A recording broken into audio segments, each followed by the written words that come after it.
Welcome to Let's Thrive Postpartum, where we tackle postpartum depression and anxiety head on, guiding you back to yourself. Join Kelly Siebold, founder of Thrive Postpartum, and Ashley Moore, a maternal mental health therapist. Through honesty and laughter, we share expert advice and real stories. While not therapy or medical advice, you'll find education, support, and hope. Welcome to the village. Let's thrive postpartum.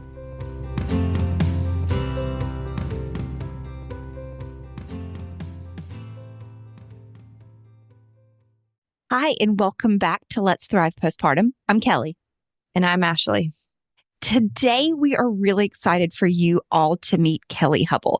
So this is one of those great conversations of a mom who realized there was a huge need, and she's created a company and a way to help moms understand their invisible workload. I want to tell you a little bit about her before we jump in. So Kelly's a mom of 3, and she founded Sage Haus. It's a platform dedicated to helping busy parents reclaim their time and energy by building their village and outsourcing their mental load. She is focused on ensuring moms at any budget get the support they deserve so they can feel present in everything they do, whether that's spending time with their families, growing their careers, or pursuing personal passion. So she found Sage Haus to share her journey of creating a reliable support system, offering practical advice for fellow moms who want to find a more equitable division of labor and beyond the outdated "I'm going to do it all" narrative.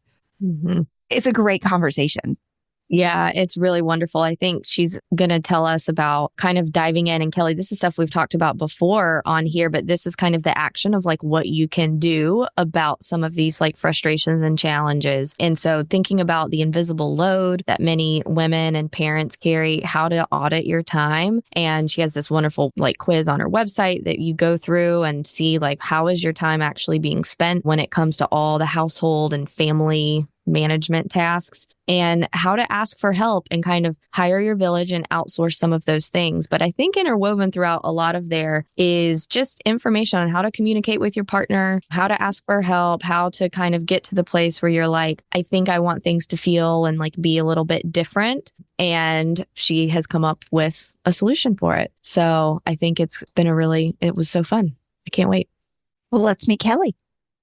Welcome, Kelly. Thank you so much for joining Kelly, the other Kelly, and I today. We're so excited to hear more about you, your kind of personal experience, your business, and I think it's going to be really wonderful for all of our moms out there. So to get us started, would you mind, I guess, telling us a little bit about yourself, what Sage Haus is, why it was created, and kind of what your mission is? Absolutely. Thanks for having me. I'm really excited to be here. So I'm Kelly. I'm a mom of 3 kiddos born within a 4-year time frame. So I've got a 5-year-old, 4-year-old, and almost 2-year-old. We live in Portland, Oregon, and my husband of 8 years is an entrepreneur, owns his own business. We've been in Portland very intentionally to raise our family and start our businesses. We met in the Bay Area before this, so we've sort of worked our way up the West Coast, but more about me. I recently left a decade-long career in software sales. So that was my full-time job for a long time. And I just recently went all in on Sage Haus about 4 or 5 months ago. And up until then, it was really just like a passion project or a side hustle. And now I'm all in. So the reason is because I am just so passionate about helping busy parents, typically moms, to lighten the mental load and help them to find and hire their village and implement repeatable home systems. So that's kind of like a big way of saying I help parents figure out what they need help with and then find the right people to help them. And it's so much fun and it's so fulfilling and I love it. I'm excited to go dive deeper. That's amazing. It is amazing. And let me ask you this, Kelly. So the mental load, I think most moms listening completely know what that is. But if you're somebody who maybe not a mom or aren't really aware of how big your mental load is, talk to us about mental loads. What does that mean? How did you figure yours out? Yeah, well, I think the easiest way to define sort of mental load is all of the invisible labor that we are doing to sort of keep the machines running, keep everybody happy and healthy and thriving in our household. So that includes a lot of mental labor, like remembering all that we have to make all of the appointments, remembering that our kid has certain preferences. It's also a lot of emotional labor. It's knowing how to regulate our own emotions, our kids' emotions. And then I think the other part of just in general, the load that busy parents carry is there's a lot of physical load. And that is things that like making sure the laundry gets done, that the dishwasher is running, like all of those things that we're doing to sort of maintain and manage our household. I think that's kind of how I would break it up. But for me personally, in my sort of journey postpartum, I feel like I was able to kind of like hold it together, if you will, until I had our second. So like with my first, I went into parenthood with a lot of gusto and a lot of, I'm going to do it all. I'm going to be a career mom. And that didn't last very long because once baby number 2 came along, the wheels started to fall off. And so what I did, if we're talking about like mental load and mental labor, is what I did is I started making a list of all of the things that I was doing to manage our household on top of my full-time job working. So I was spending, when I started adding it all up, I was spending upwards of 22 hours a week on all of the things to manage our household. And I showed my husband and I said, this is no longer sustainable for me to do. I need more help. And so we need to go figure out a way to find more support system. And so that's kind of what we did. That's what led me, my own experience in finding that village and finding that support system is what now has led me to Sage House, because it was so life-changing for me and my family that now I am sort of teaching that same method of hiring the right person and developing better systems to help your household run more smoothly to other parents. So it's kind of been this like evolution, like my own experience has just made me really passionate about helping others sort of like find that relief. Yeah. What did you find when you had the help come in and you kind of got the village and everything started running? What did you and your husband notice was different? Like, what were you more available for, or what were you more present for, like literally physically or just kind of mentally and emotionally?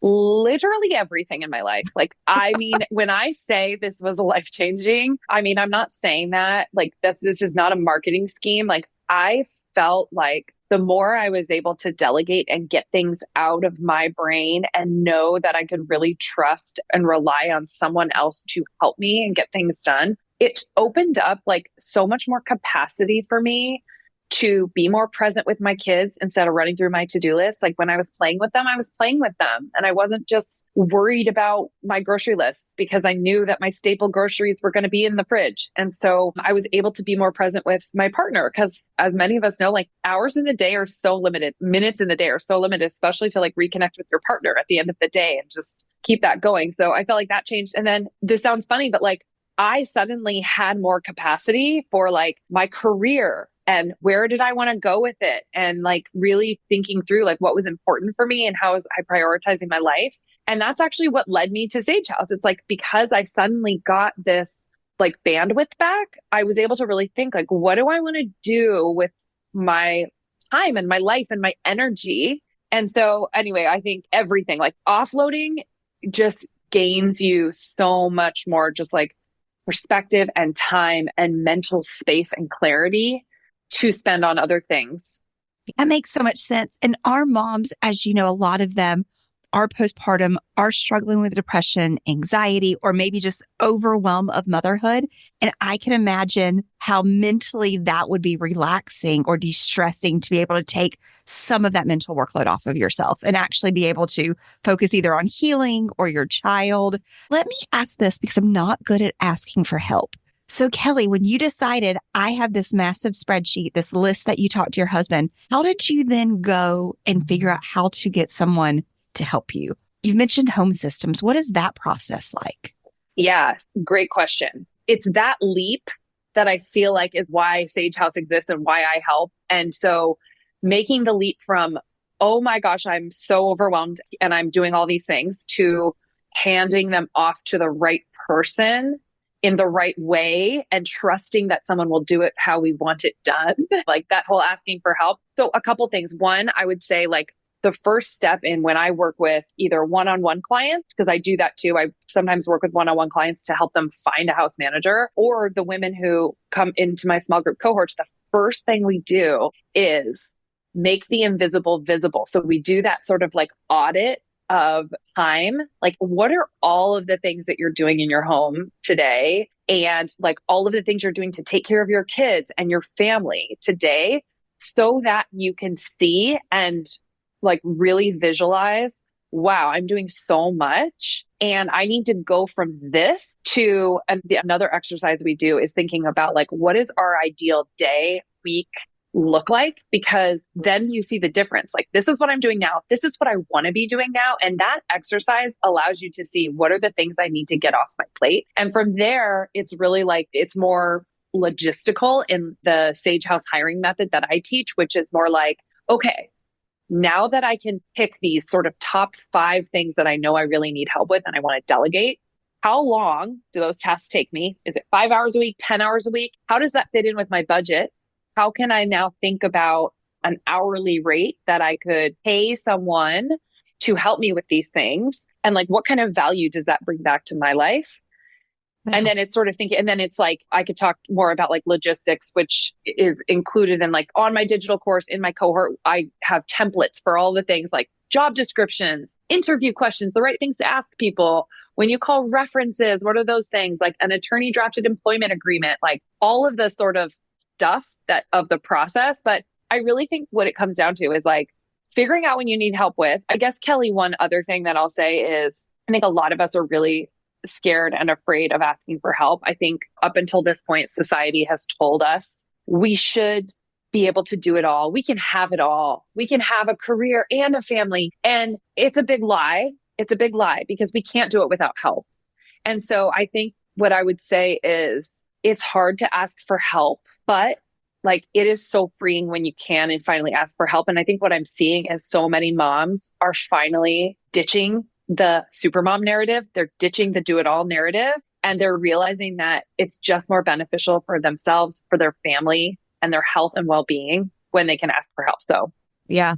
No, and I feel like too, it's one of those, it's also such a wonderful lesson because as most moms also know, there's always this period sometimes when especially when your baby is really young and little and you're the only person who can change the diaper the right way, who can feed them the right way, who can calm them down, who can get them to go to sleep. We start getting these stories sometimes of like, I'm the only person who can do this. And if someone else does it, the whole world's going to end. And that kind of all or nothing thinking, especially when you have anxiety. And this is such a wonderful lesson and a practice too. I mean, this would be great if moms could start doing something like this while they were pregnant. This practice of like, if you're careful and intentional about who you're bringing into your life and making a part of your village, you can trust that they're going to do the job, right? No matter what that job is. Because I hear from moms all the time, like, well, I'm worried about the babysitter, or I don't know if I can do it, or I don't know if they're going to do it the right way. And even with couples, it's like this constant back and forth of like, who is being able to trust another person to do it. So I love that that's built in for you. It's like how to interview and how to ask questions and make sure that you're getting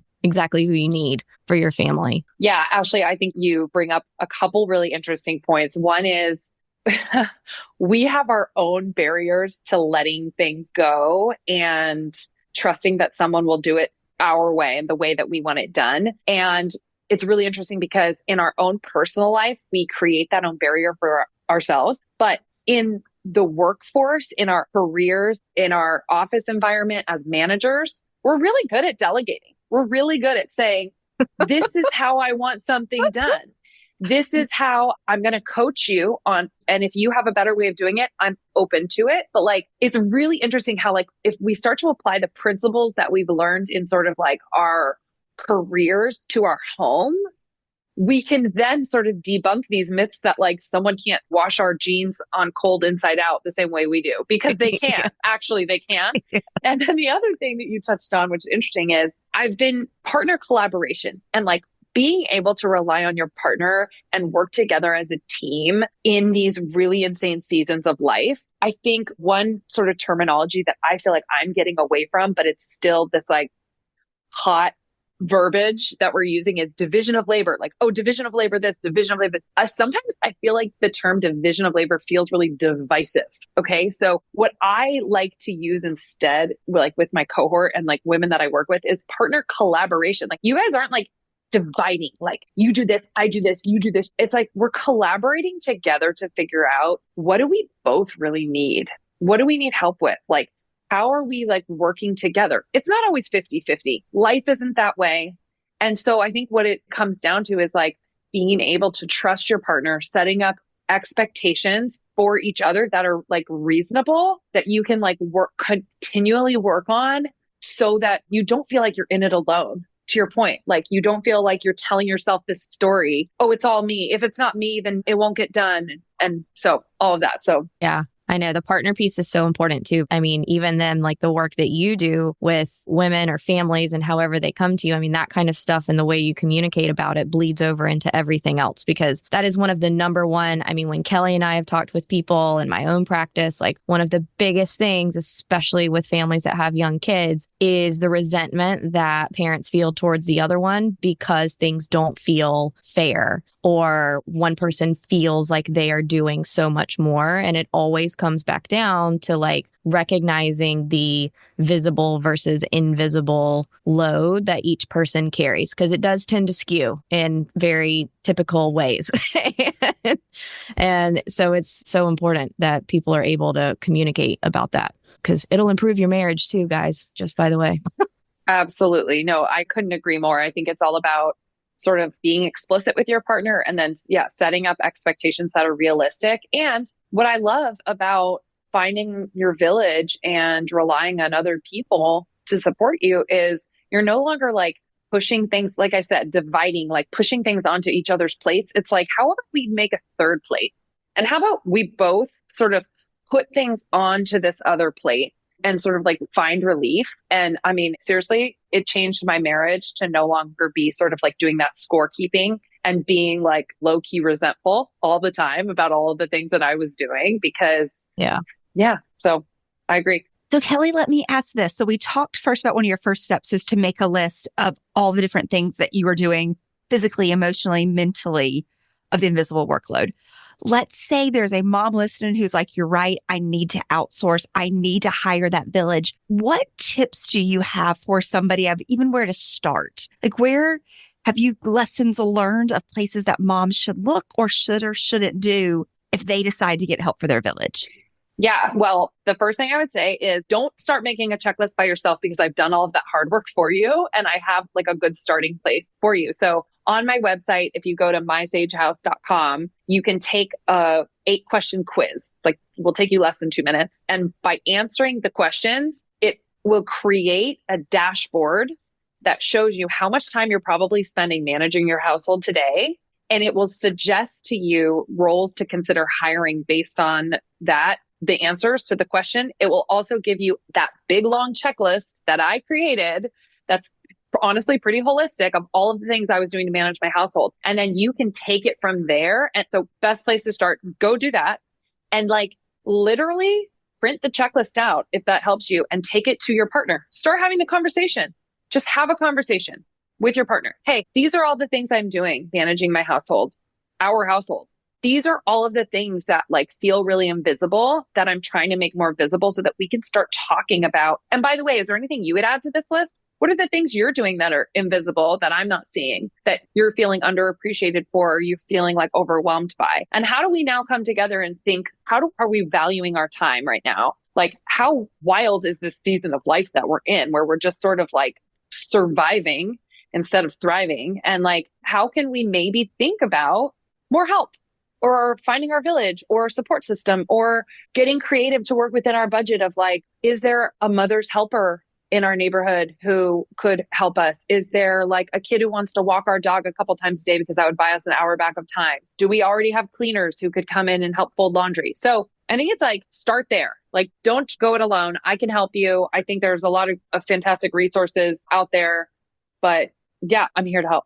And one thing, so while you guys are listening, if you'll look in the show notes, we will include that direct link for Kelly's quiz. So just go right in the show notes and you can go right there and take it. Yeah. I'm going to go do it after this.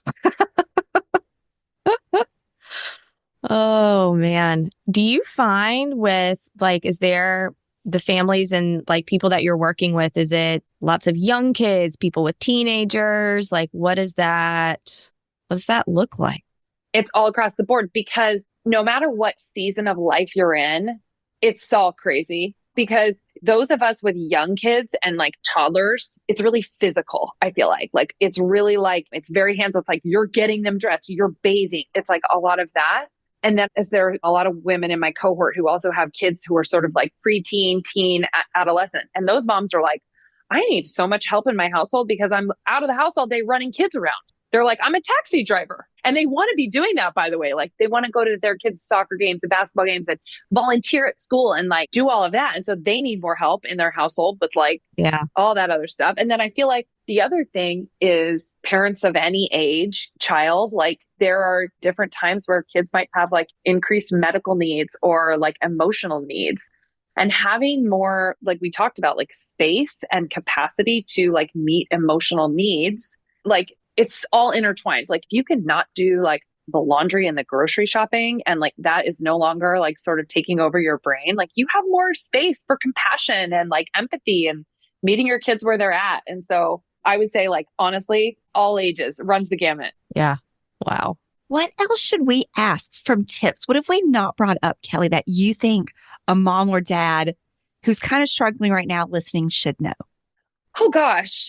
I think I get a lot of questions from parents who think that this all sounds way too good to be true. And so they sort of like, they come to me with like these barriers of like, well, I would hire someone or I would find my village, but they're like, I'm sure nobody wants a job that's like 8 to 10 hours a week, or I'm sure there's nobody out there who would be good for this role or whatever it is. And the thing that I tell people is that's absolutely not the case. Like, there are so many wonderful people who love working with families, who want to have like really well-paying jobs, who want to work part-time because they're starting a business, they're a freelancer, they're a consultant, they're a student.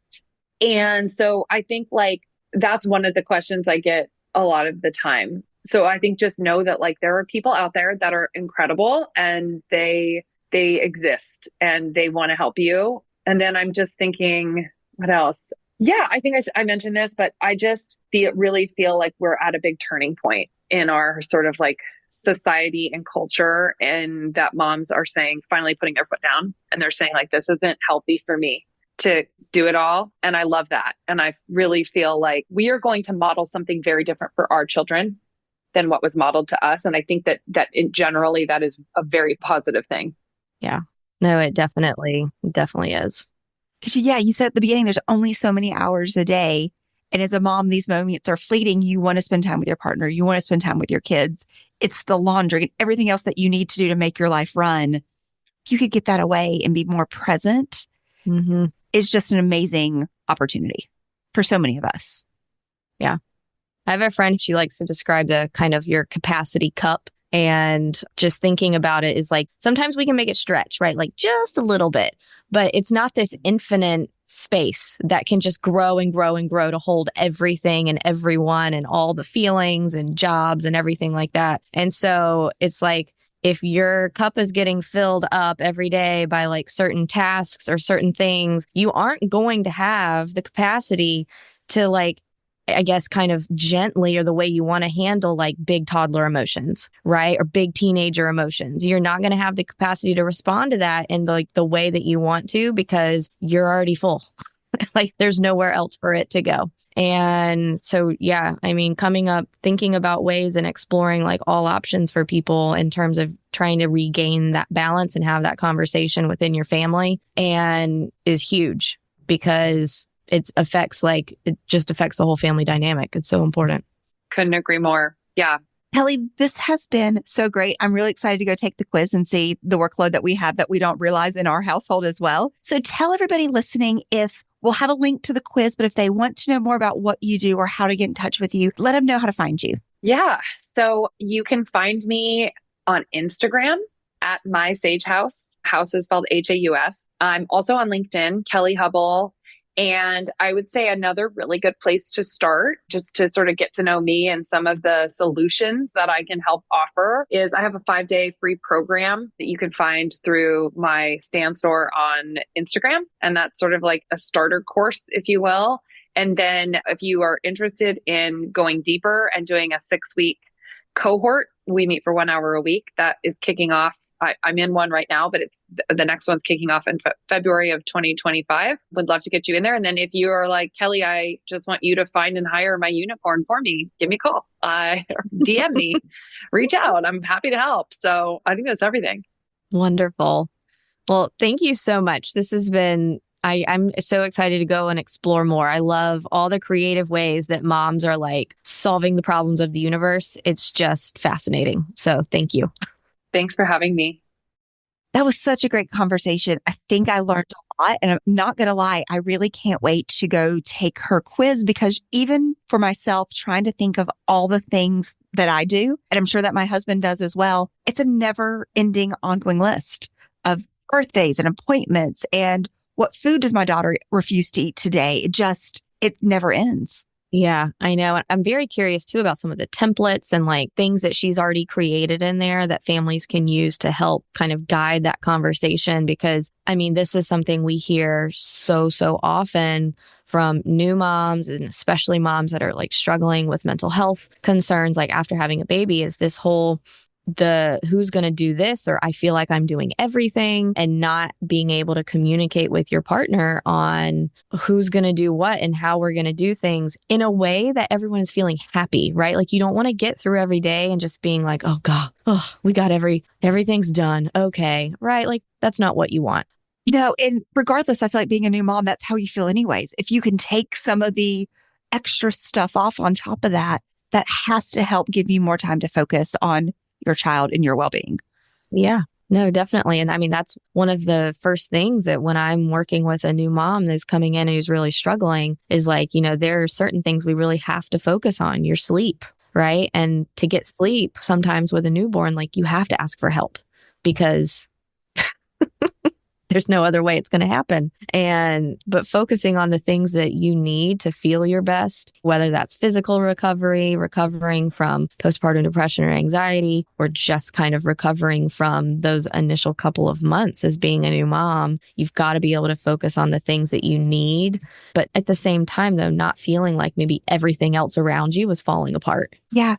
And I think, at least from my perspective, so I take back mine, I was overwhelmed by so much at the beginning that it would have been hard for me to say, here's what I need today, because that list is back there. But the fact that she has something you can start with to say, here's what you're dealing with. How much time does this take you? For me, that would also make it easier for ask for help from a partner or from someone that may come into my house to help me, because I can show you this takes this amount of hours versus me just saying, I feel overwhelmed.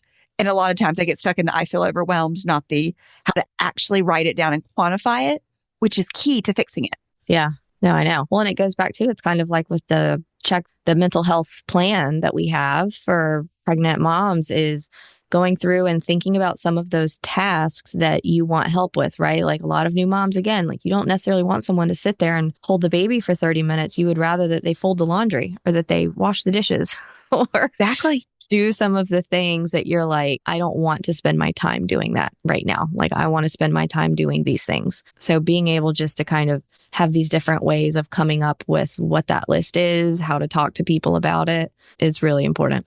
It is. And I love that she brought it up, that there seems to be this shift in all of us. And I feel it. And maybe it's just where we are right now or where I'm right now. But I do think we were kind of taught, like generations ago, women tend to be more stay-at-home moms and did everything. But then there was a jump to the workforce, and it's hard to feel like you have to do everything in both because it's not feasible. And so finally being able to say, I'm not Superwoman. No person is. How do I want to spend the time that I have? How do I reprioritize what I'm doing? Because one person can't do everything, and we shouldn't be expected to. And I think a lot of times we expect ourselves to because of what we've been kind of taught through society. I love that this shift is happening.